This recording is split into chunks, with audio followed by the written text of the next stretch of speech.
Yeah, if we're talking about Africa, so Africa, it's a European concept. It's not a local concept at all. We can just erase from memory and talk about, I see the relation between Africa and Europe began in 19th century with colonial explorations. But it's not true.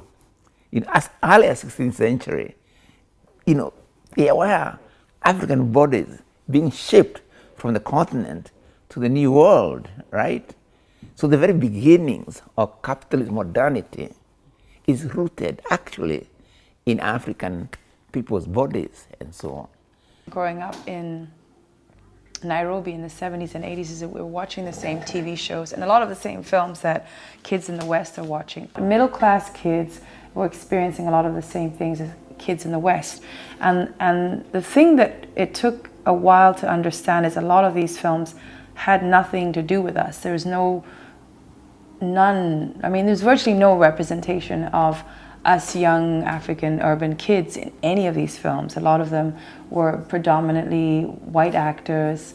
A lot of them, if they were people of color or African or black, were very different from our experience in our lives. So I think as an artist, you start to investigate these very lovely minutiae of culture and go, well, why is this and where am I in this story? We live in a material world in which the things we see determine shape our expectations.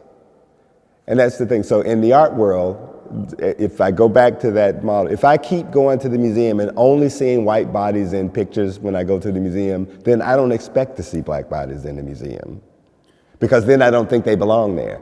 But if I make black bodies and those black bodies end up in the museum too, and you come to the museum and I go to the museum, I see black bodies, I see white bodies, I see Asian bodies, I see Latino bodies, then I don't have this, then when I go to the museum, I expect to see those kinds of things every time I go. That matters a lot. The aesthetic of what's beautiful for women, also what's professional, is very narrow. So if you're supposed to have your hair straightened, and if you do have curls, it has to be the very loose, accessible kind of curls. And when you're born black, your hair doesn't grow like that from your head. So you spend a lot of time trying to make it look like that. And while you're spending all that time, you're also internalizing society's message to you that your hair the way it is, that something is wrong with it. I think what the colonial process does, or any process of domination, is first of all the erasure of the memory of the subjugated, right?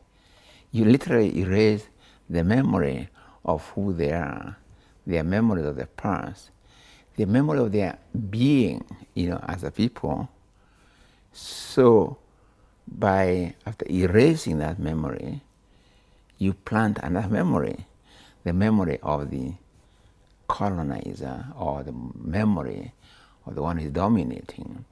I wrote this article, Bye Bye Babar, or What is an Afropolitan, considering the identity of a group of African people whose connection to some place or some places on the African continent is eternal, and who also experience a very hybrid identity, a very global way, if you will, of seeing and of being in the world.